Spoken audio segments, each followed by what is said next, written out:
அது மாதிரி கேஸ் சிலிண்டருக்கு மானியம் 100 தருவோம்னு சொன்னாங்க. இதுவரைக்கும் பண்ணவே இல்லை. ஆனா இதே மாதிரி ஒரு அறிவிப்பு வந்து நீங்க அறிவிச்சிருக்கீங்க. இது சாத்தியமா? நீங்க நாங்கள் சாத்தியமா இருக்கிற காரணத்தில் தான் அறிவிக்கிறேங்க. இதை நீங்கள் கேட்குற கேள்வி அங்கே கேட்க வேணும். யாரும் கேட்கவே மாட்டேங்கிறீங்க. நானும் பல தடவை பார்க்குறேன், தொலைக்காட்சியில் வரலாம். அவர் நடந்து போகும்போது முக்கியமான கேள்வி கேட்க மாட்டேங்கிறீங்க. ஒரு அப்படியே ஏதோ சொல்லிக்கிளி கொடுத்து கேள்வி கேட்க எனக்கு தெரியல. ஆனால் இந்த கேள்வி அங்கே கேட்க வேணும். எங்களை பொறுத்த வரைக்கும் நான் கொடுக்கப்பட்ட வாக்குறுதியை பெரும்பாலும் நிறைவேற்றி கொண்டு தானே, அதில் எந்த மாறுபட்ட கருத்தும் கிடையாது. எங்களுடைய தலைவர்கள் ஏற்கனவே எங்களுடைய தலைவர்கள் இருந்தார்கள், புரியுதுங்களா? இன்றைக்கு மாண்பு அம்மா அவர்கள் இருந்தாங்க, புரட்சித் தலைவர் எம்ஜிஆர் இருந்தாங்க. சொன்னதும் கொடுக்கப்பட்ட வாக்குறுதியை செயல்படுத்துகிறோம். மக்கள் நன்மை கிடைக்கக்கூடிய திட்டங்களையும் நாங்கள் அறிவிச்சாங்க.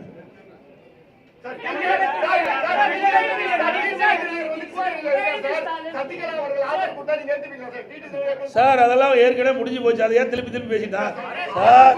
நான் ஏற்கனவே தெளிவுபடுத்திட்டேன். திருப்பி கீழே விழுந்திருக்காடு மாதிரி கேட்காதீங்க. அதெல்லாம் ஏற்கனவே முடிந்து போன கதை. அதை திருப்பி பேச வேண்டிய அவசியம் இல்லை. உங்களுக்கு பத்திரிகை ஊடகத்துக்கு விறுவிறுப்பான செய்தி வேணும். அதனால சொல்றேன், இனி இது மாதிரி கேள்வி கேட்காதீங்க. நான் ஏற்கனவே தெளிவுபடுத்திட்டேன்.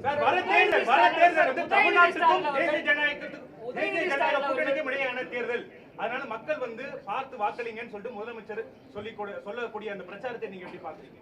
ஆனா ஏற்கனவே நான் சொன்ன ஒரு பொம்மை முதலமைச்சர், திறமையற்ற முதலமைச்சர், ஒரு கட்சிக்கு தலைவராக இருக்கார் திமுக தலைவர். அதுவே ஒரு வேதனையான விஷயம்தான். நல்லா சிந்திச்சு பாருங்க. இது எந்த எலெக்ஷன் நடக்குது?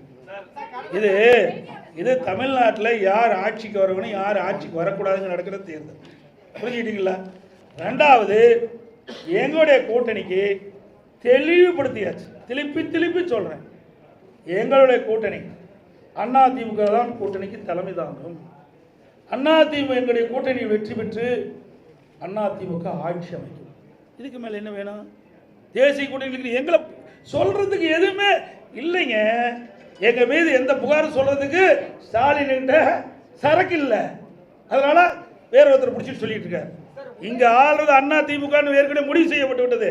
எங்களை பத்தி சொல்லுங்க, நாங்கள் பதில் சொல்ல தயார். முடியலையே, இருந்தா தானே சொல்ல முடியும்.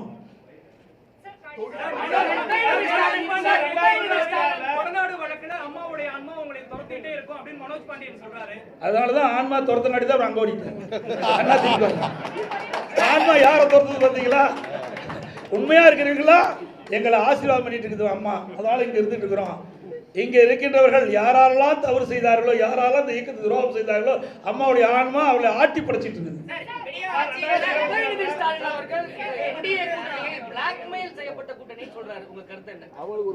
ஏங்க பிளாக்மெயில் என்ன பிளாக்மெயில்?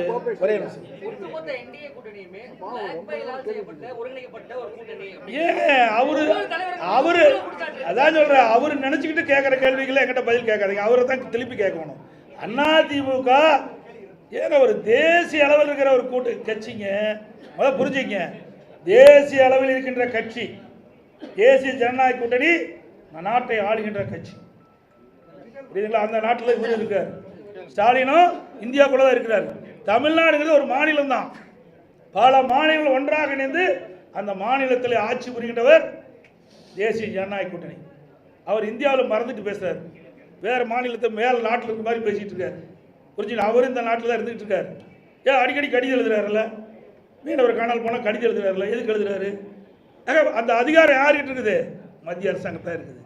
வேண்டுமென்றே திட்டமிட்டு பேசுவதற்கு ஒன்றும் இல்லை. அதனால இப்படிப்பட்ட அவதூறு பிரச்சாரத்தை பரப்பிட்டு வருது.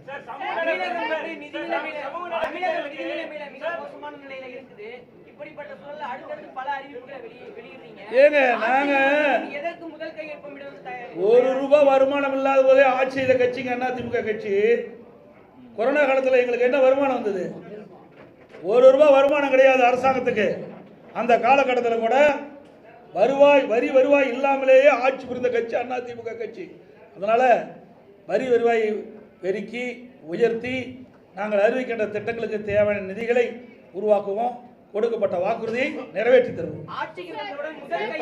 அதெல்லாம் பிறகு சொல்லுவோம் சார். இன்னும் நாள் இருக்குது. இப்பவே சொல்லிட்டு என்ன 1 வருஷம் இருக்குல்ல, ஒரு 2 மாசம் இருக்குல்ல.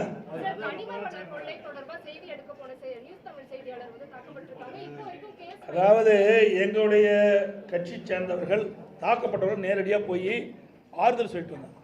மருத்துவமனைக்கே நேரடியாக போய் எங்களுடைய இயக்கத்தை சேர்ந்தவர்கள் அந்த பாதிக்கப்பட்ட நிருபர்களை சந்தித்து ஆறுதல் கொடுத்துட்டு இருந்தாங்க. நாங்கள் தான் ஏற்கனவே வன்மையை கண்டிச்சுட்டு இருக்கிறீங்க. நீங்கள் ஊடக நபர்களும் பத்திரிகை நபர்களும் அவர் தூக்கி பிடிச்சிட்டு இருக்கிறீங்க. அதனால தான் உங்களை அடிக்கிறாங்க. புரியுதா? தப்பாக நினைக்க வேண்டாம், யாரும் தவறாக நினைக்க வேண்டாம். அந்த கட்சி அப்படிப்பட்ட கட்சிங்க, திமுக கட்சி அப்படிப்பட்ட கட்சி. தயவு செய்து இனிமேலாவது உண்மை செய்தி வெளியிடுங்க. அன்போட உங்களை வேட்டிக்கிறது. உங்களுக்கு ஒரு பாதுகாப்பு கொடுக்குற கட்சி அண்ணா திமுக கட்சிங்க. நீங்க திமுக கட்சிக்கு எப்பொழுது பார்த்தாலும் எங்களை பத்தி தான் குறை சொல்லிட்டு இருக்கிறீங்க. இருமுனா குறை சொல்றீங்க, துப்புனா குறை சொல்றீங்க. ஆனா திமுக பத்தி ஒரு குறையும் எந்த தொலைக்காட்சியிலும் வருவதில்லை, எந்த பத்திரிகையிலும் வருவதில்லை. அதனாலதான் அவங்க தைரியமா இப்படிப்பட்ட தாக்குதலுக்கு ஈடுபடுறாங்க. நீங்க உண்மை செய்தி வெளியிடுங்க, மக்களே உங்க பக்கம் இருப்பாங்க, உங்களுக்கு மக்களே முழு பாதுகாப்பு கொடுப்பாங்க. இருந்தாலும் அனைத்து இந்திய அண்ணா திராவிட முன்னேற்ற கழகத்தை பொறுத்த வரைக்கும் உங்களுடைய ஊடக நண்பர்களுக்கும் பத்திரிகை நண்பர்களுக்கும் நிருபர்களுக்கு எப்பொழுதும் பலமாக இருப்போம். அதில் எந்த மாற்று கருத்து கிடையாது. அனைவருக்கும் நன்றி, வணக்கம். உடனுக்குடன் செய்திகளை தெரிந்து கொள்ள சன் நியூஸ் பெல் ஐகானை கிளிக் பண்ணுங்க.